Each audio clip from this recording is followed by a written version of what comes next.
You're listening to the Music Tech Teacher podcast, episode number 33. Welcome to the Music Tech Teacher podcast. Music tech tips, lesson ideas, advice, news, and interviews, especially for music teachers. Brought to you by midnightmusic.com.au. Hello and welcome to another episode of the Music Tech Teacher podcast. I'm Katie Wardrobe, a music technology and education trainer, speaker and consultant from midnightmusic.com.au, where I help music teachers with tips, tutorials and lesson ideas for technology in their music classes. Today, I want to talk about a great free tech tool. It's one of those resources that's really brilliant for all subject areas, seriously all subject areas, and it does have hundreds and hundreds of uses. I've been experimenting with some things with this with a music context, and I think it's just a great one. So if you're not already using it, the app is called Padlet, and Padlet is an online virtual wall where you and your students can post things like text and links and videos and photos and more. It's really, really simple to use, and I do mean that, really simple to use, and I love the fact that you can share a Padlet wall with people who don't have an account. So all you need to give them is a link to the wall in some way, and even that's a really easy step. I've been working recently on some specific Padlet lesson plans for members of my online professional development community, which is called the Midnight Music Community. But I thought I'd share a few basic ideas for using Padlet in this podcast episode. So let's just talk a little bit more about what Padlet actually is. I mentioned that it's a virtual wall, or you could think of it perhaps as a digital bulletin board, or even kind of like an interactive multimedia poster, which sounds really exciting and very complex, but it's really not. As I mentioned before, it's really simple to use. So when you go to the Padlet website, you set up a free account there, and then after that, you can start a new Padlet board.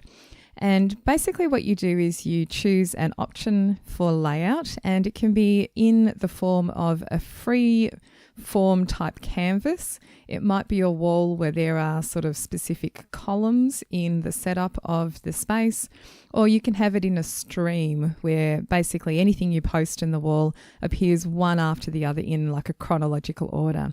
So you basically choose one of those. Don't think too much about it. I choose probably the canvas option the most of all because it gives me a lot more freedom.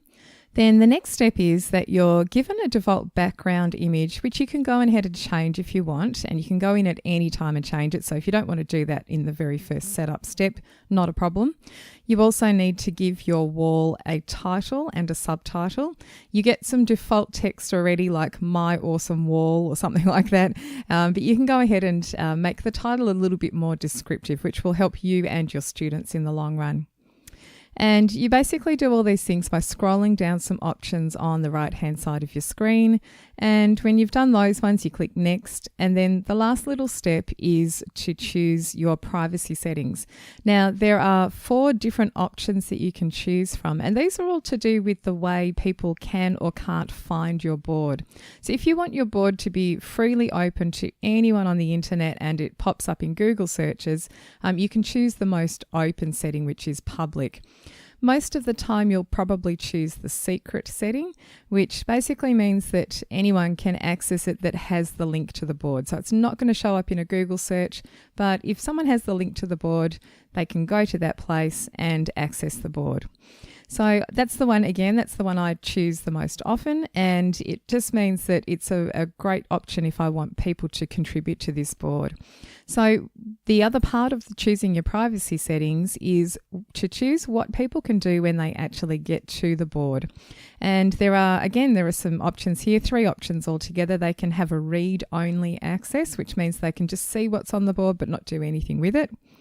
You might grant them write access, as in they can write on the board, write in a digital sense. They can add text or images or links. And there's a moderate setting as well. So if you were perhaps maybe working with another teacher and you wanted to share a board space, you could give someone else the moderation aspect as well, where they've got the option to change some of these settings that you've already chosen. Now, the best thing is that you although you've logged in and set up the Padlet board on your account, other people visiting your board, like students, don't need to log in, they don't need an account, and you don't need to have email addresses. So there's a lot of flexibility, and I find that the lack of necessity for these things just really means it's very fast for people to get to your board and just start using it, start collaborating, start contributing, start creating. And it just means that you don't have to go through those steps of, oh no, I've forgotten my username or my password. Of course, you can have students log in if you want them to have their own accounts, but it's not necessary. So once you've done those basic setup steps, you're ready to go. Now, you've got your empty board to start off with, and then you can start adding content onto the board. So it's either you or your students that can do this. And the types of content you can add to your board are a sticky note, like a virtual sticky note with some text on it. So you can basically double click on the board space. A sticky note will open up and it's empty, and you can type a title and then some text in that the body of the note. Other things you can add are things like links to YouTube videos. And the video, once you've linked to a YouTube video, the video will show, a little thumbnail image will show of the video, and you can play it right there on the Padlet board. It's not that situation where you would click on the link to the video and it takes you off to YouTube. It actually plays on the Padlet board. So it's really good for kind of keeping everyone there and focused on what you're talking about. You can also link to any online article. So it could be a Wikipedia article or a blog post or a news article on a website. It could be a recipe, a tutorial, further reading about your topic, research into your topic, and so on.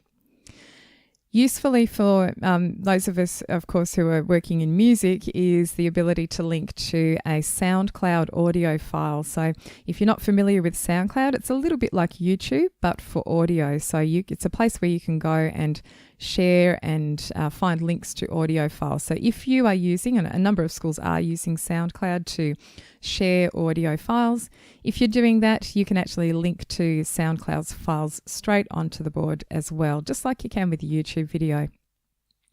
The last couple of things you can add to the board are to upload an image. Now, this is great if you're getting students to look for images that fit within a certain theme or to represent a certain concept, or even that they're going to take themselves. If you're working with devices like iPads or Android devices, you can actually get students to take an image of something that you're talking about and then upload it. And the last thing you can do is to drag a file onto the board. So if you've got a file stored locally on your laptop, like a Word document or an Excel spreadsheet or maybe a PowerPoint presentation, you can drag those straight onto the board so that other people can see them and have access to it. So I want to talk through a few options for using Padlet and talk through some specific examples with regard to music education. Now, of course, a lot of these can be applied to any subject area, any topic really, but I thought I'll mention a few very specific ones for music education, and these are just ones that I've done a quick brainstorm about and come up with. If you're using Padlet already in your classroom and you want to contribute to this discussion, I'd love it if you left a comment under the blog post where this podcast episode will appear and let me know how you're using it, because there are lots and lots of different ways.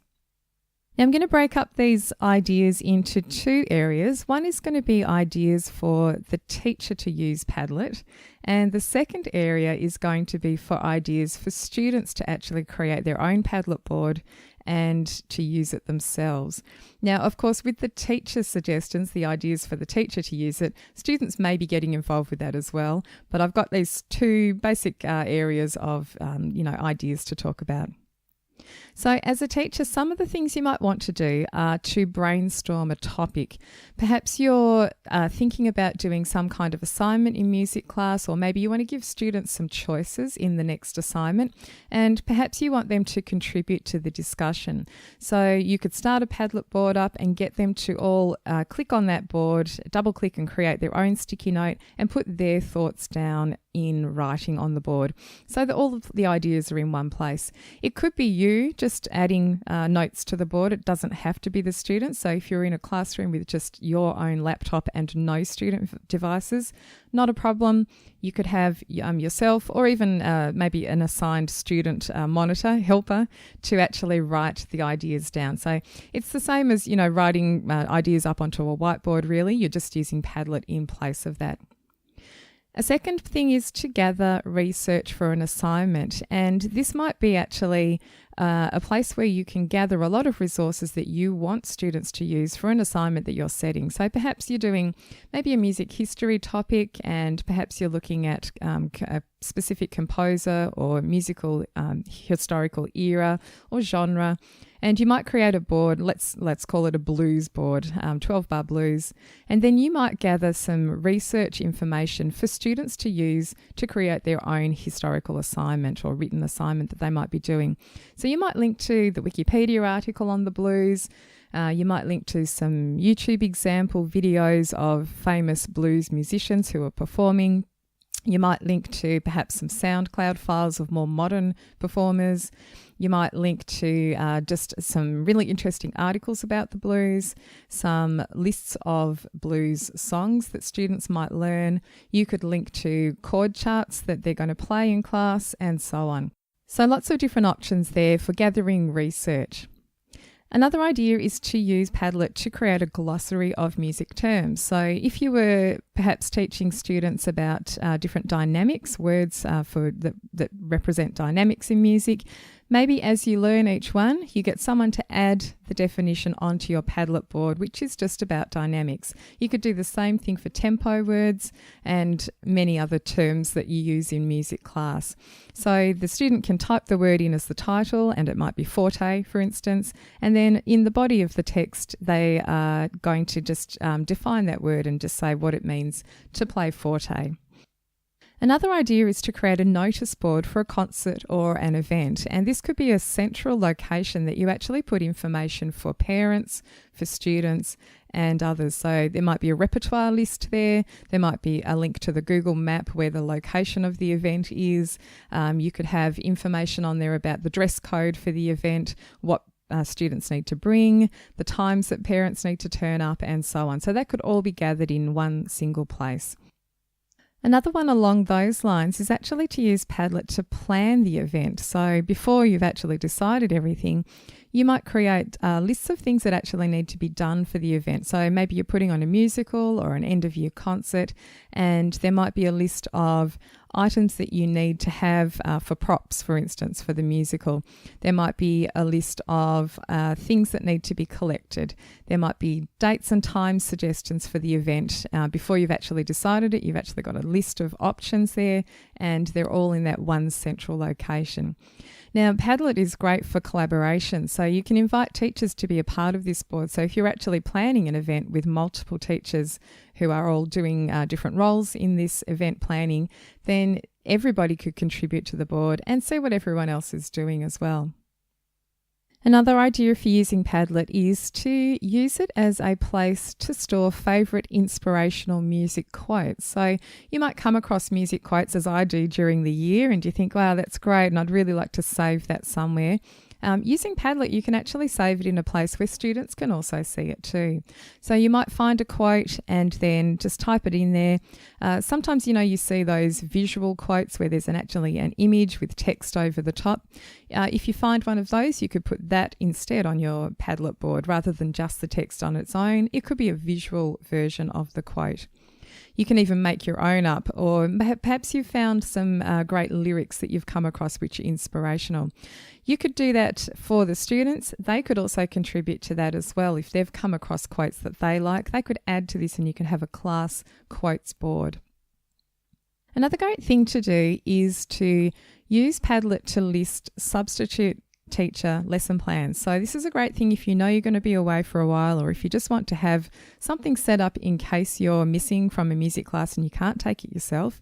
Perhaps you've got a Padlet board which is just dedicated to great songs and games that you do in your classroom really regularly, and you know the students will know them, but it will give a little bit of a prompt if you can leave a link to a YouTube video which demonstrates the song, or perhaps it's a specific video or backing track that you want to use in the classroom, you want the substitute teacher to use.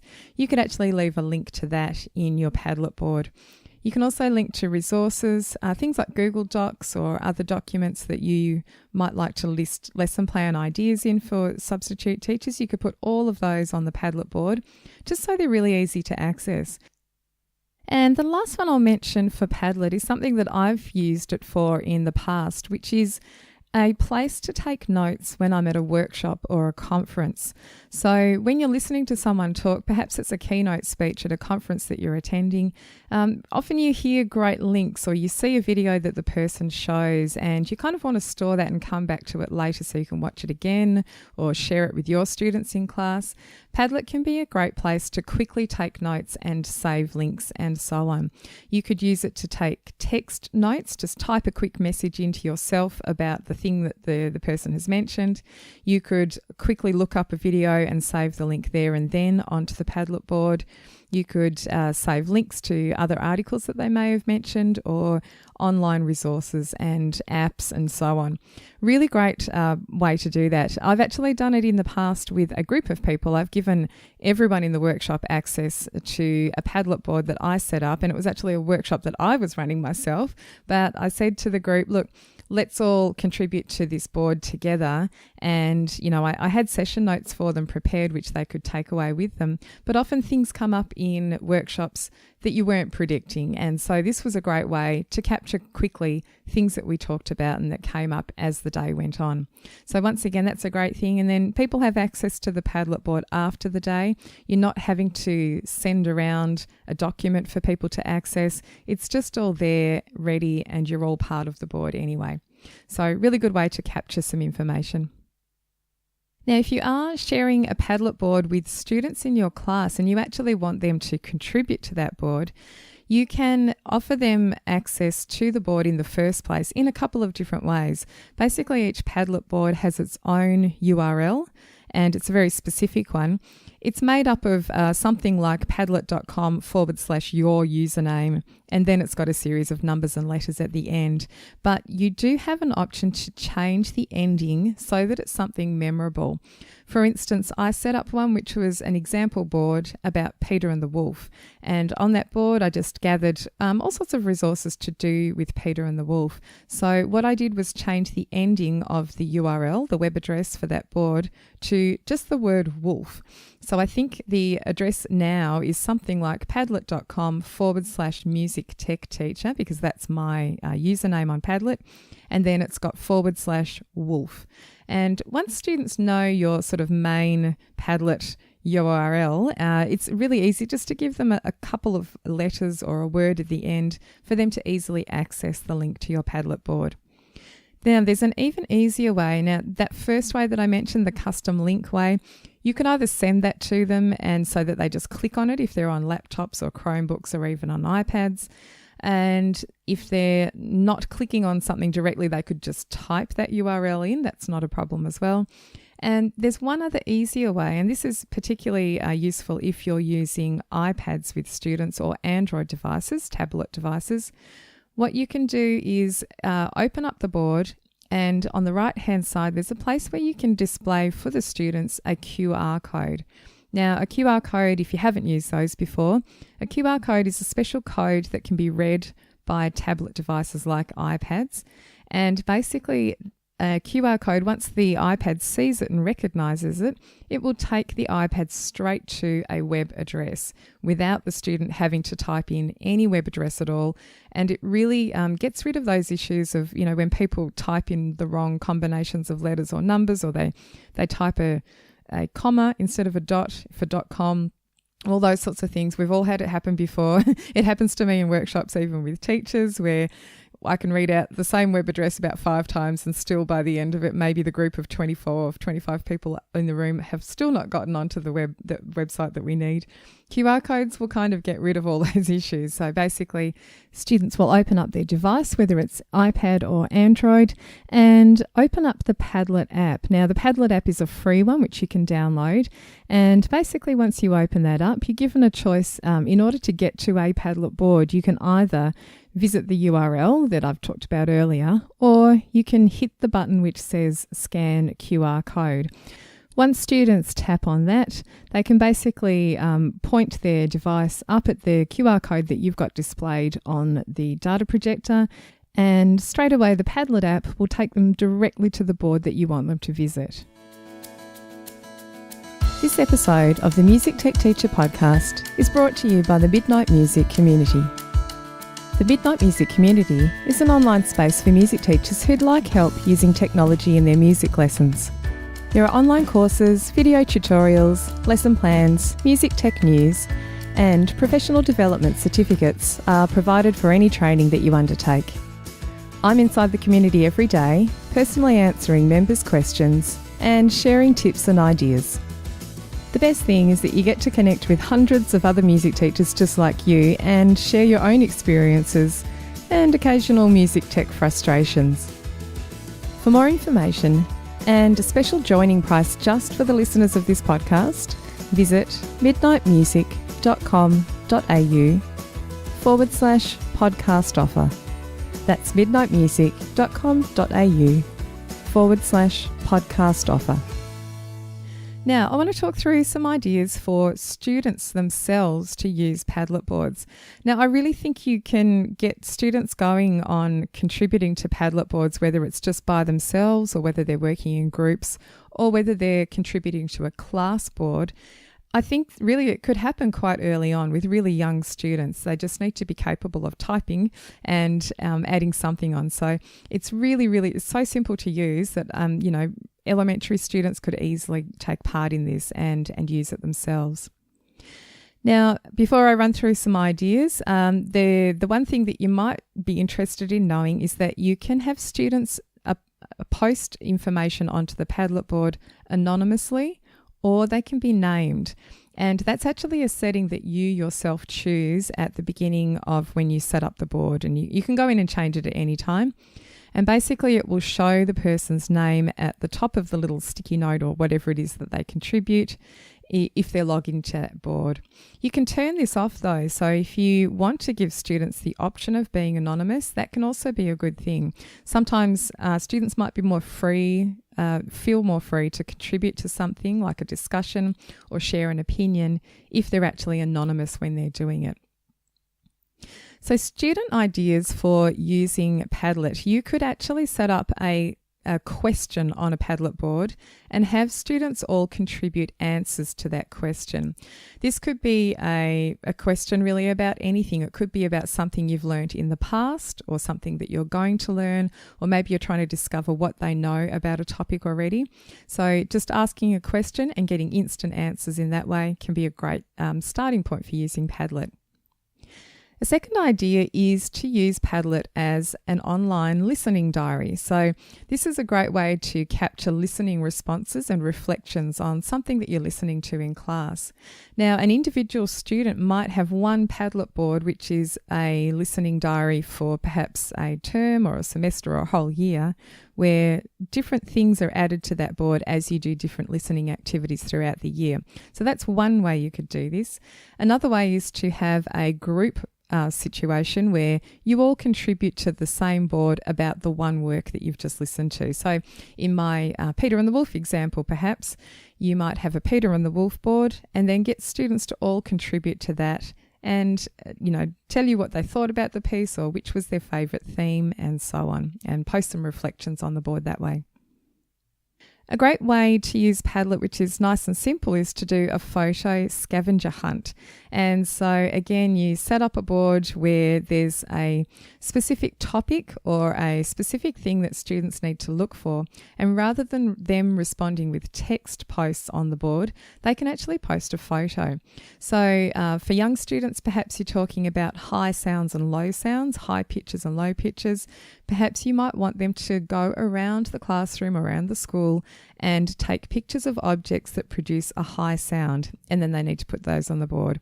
And then the next time you could do the objects that produce low sounds and get them to put the low sounds on the board. And once things are on the Padlet board, you can actually drag them around, move them around. So it's kind of like moving cards around on a table. So you could have one Padlet board which shows high sounds and low sounds, and all the pictures for the high sounds are on the right hand side, and you can drag them all over there and position them correctly. And then the low sounds could be on the left. You could have them find instruments from the string family and put pictures up. They don't have to be photos that they're taking themselves. They might be finding photos on an image website, which is safe for students to go and search on. It could be an image of them demonstrating something even. It could be, say, an image of them doing body percussion sounds or something like that, something that you've asked them to perform, and they can post an image of themselves doing that on the board. Another idea is to get students to contribute positive comments about a performance or an assignment. So they can give feedback about something, and it might be about, if you've done some group activities and each group does a performance, students could post positive comments about each group's performance onto the board. Another thing is exit tickets. I know a lot of you use exit tickets in class, where basically at the end of the class, just as students are sort of heading out the door, they're going to post something about what they learnt in class today. And this can be really simple. It might be just a single question. What was the one thing that you remember from today's lesson? Or what was your favourite aspect of today's lesson? Or if you had to tell someone else what we learnt in today's lesson, what would that be? And you could get them to post that on the Padlet board. It's a great way for them to think about the lesson itself, but also for you to find out whether students have learnt the thing that you thought that they were going to learn in the class and whether they've picked up the right information. Another student idea for Padlet is to use it to document a field trip. So you might be doing a field trip, and this might be to a concert performance where they're going to go and watch someone perform. It might be a field trip to a museum of some sort where, you're looking at some sort of music thing. We've got a great museum here in Melbourne where I live, which is the Percy Granger Museum, one of our well-known composers here. And it has all sorts of things in that museum, instruments that he, played, and documents and all sorts of things that are really interesting to look at. So if you're doing a field trip like that, students could gather photos and write text and, links about that field trip and put them all onto their Padlet board. So each student could have their own Padlet board, or as mentioned before, you could all contribute to one group board about the same field trip.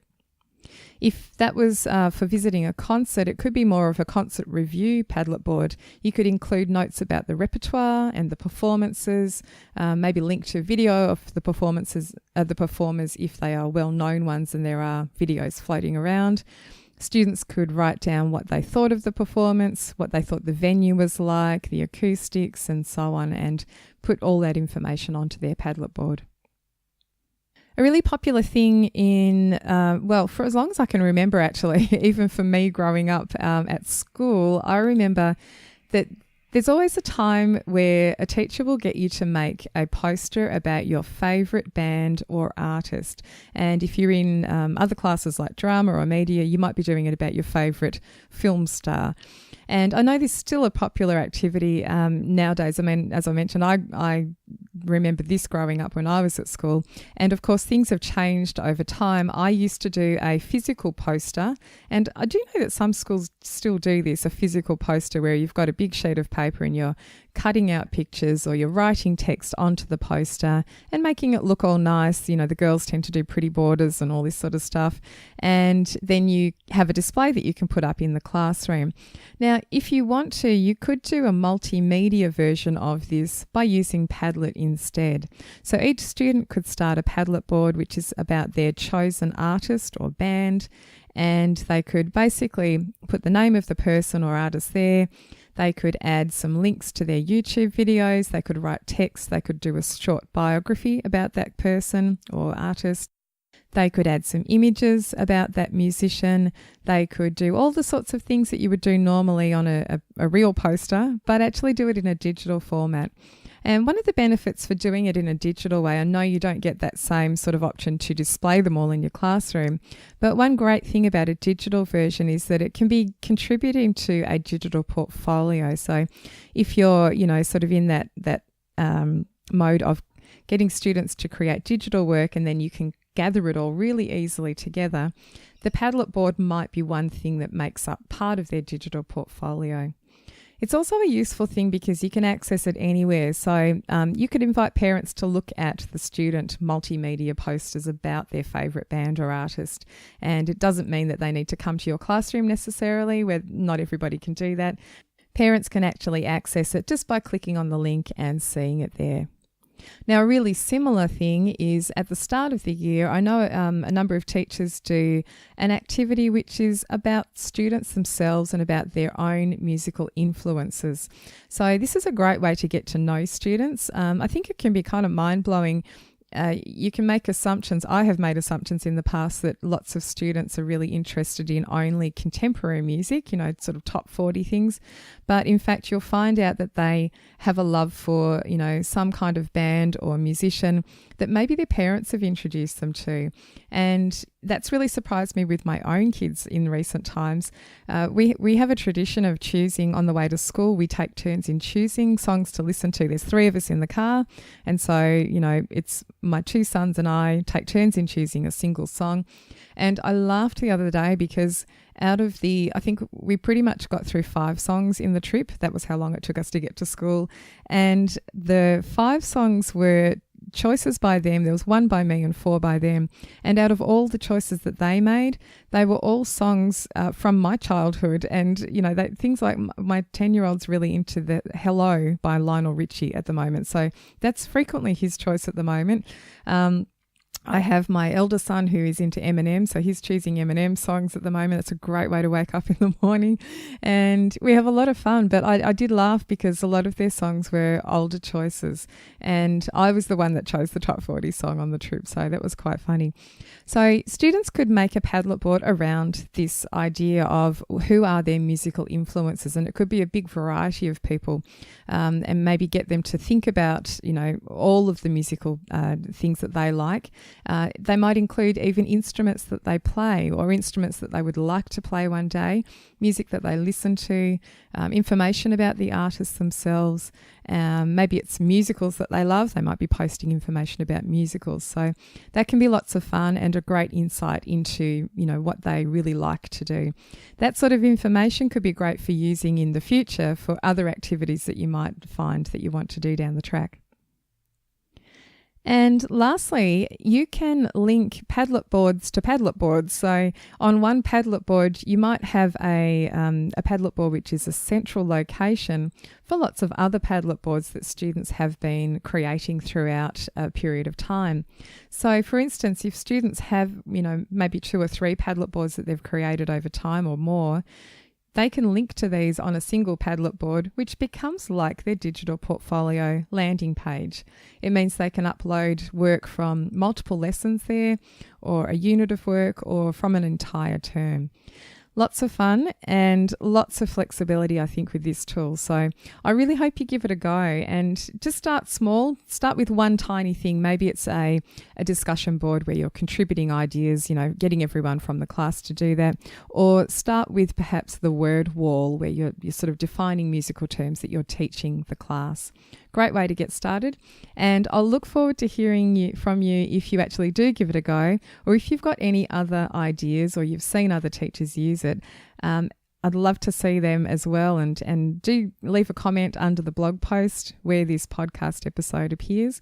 And if I get a few ideas, I'll actually add them to my Padlet board. I've got one which I'll link to, which is called Padlet in Music Education. And this is where I've got a list of all of these ideas on there. So if I get other ideas sent in from people, I'll add those to my list as well.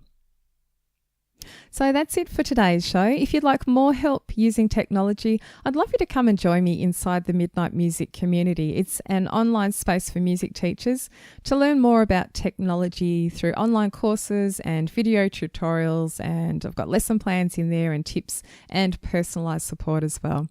So as I mentioned earlier, I'm currently preparing lesson plans specifically for Padlet, which you can use especially with elementary and middle school students. But of course, you could extend the ideas beyond those ages too.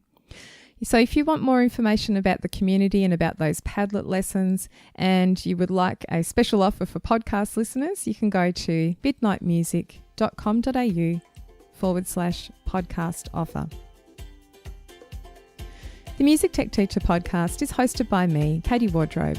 You can find more information and links from today's episode at midnightmusic.com.au/33. Thanks for listening, and I'll see you next time.